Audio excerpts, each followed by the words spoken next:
La nouveauté, c'est que, en fait, actuellement, le coefficient est de 2,3. C'est-à-dire que le DPE multiplie par 2,3 les consommations. Parlons maintenant du dernier sujet, la nouveauté de 2026.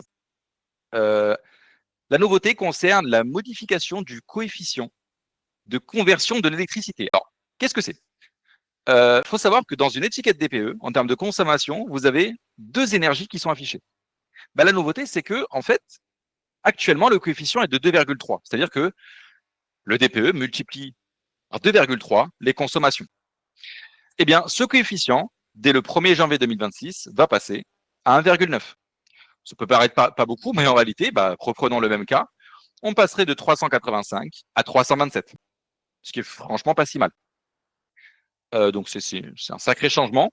Le gouvernement estime qu'une sortie de F ou une sortie de G sera à prévoir pour environ 850 000 logements. Une sacrée estimation qui est plutôt encourageante. Alors, il parle de justice énergétique.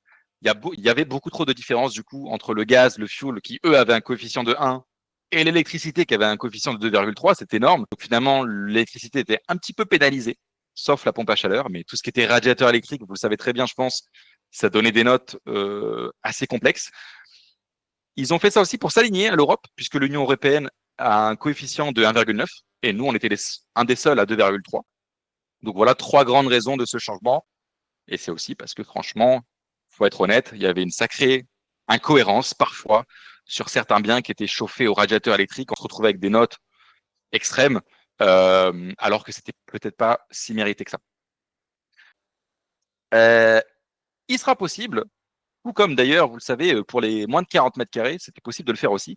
Il sera possible directement depuis la plateforme de l'ADEME, en tapant son numéro ADEME dans la barre de recherche, de télécharger son nouveau DPE de 2026 avec cette fois-ci le coefficient qui sera modifié. Donc n'importe qui, n'importe quel particulier ou professionnel pourra, en ayant le numéro ADEME du DPE, aller chercher le nouveau DPE du coup avec la nouvelle note. Donc ça c'est super, il n'y aura pas besoin de contacter le diagnostiqueur, de faire une demande à qui que ce soit, tout le monde sera vraiment autonome là-dessus.